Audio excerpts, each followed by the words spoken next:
At a time with the program trying to find itself, the team looked to the past to show what it meant to be a Buff with the hiring of John Embry. One tradition he brought back was the brick wall of big wins.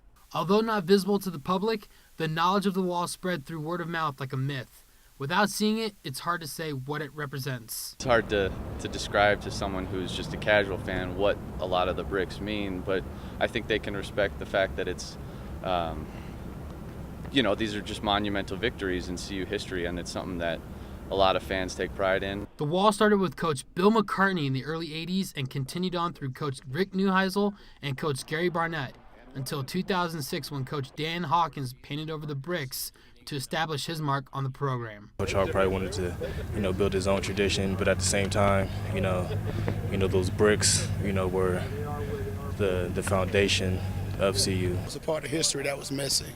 And obviously when you've been a part of that history and you've seen that history being developed over the years, it was kind of disturbing, knowing that it wasn't there.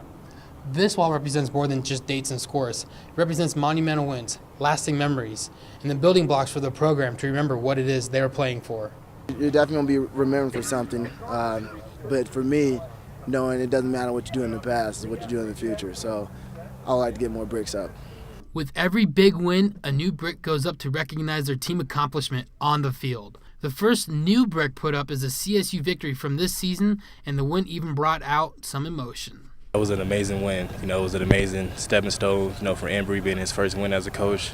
And I think it's a great stepping stone in the right direction for this program. And I think that brick, is going to be a very important stone. And that's why, he painted it black, to separate it from all the other stones is, this is the return of CU. There are select games up on the wall that help commemorate the history of the program.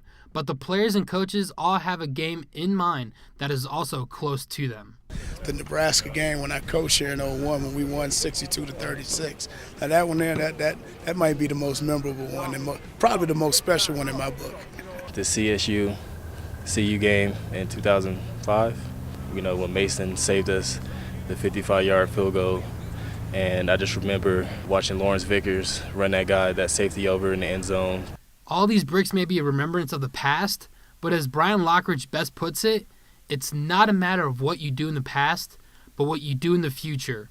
The Buffs look to continue the tradition, to add more to the wall to help build the story of the program.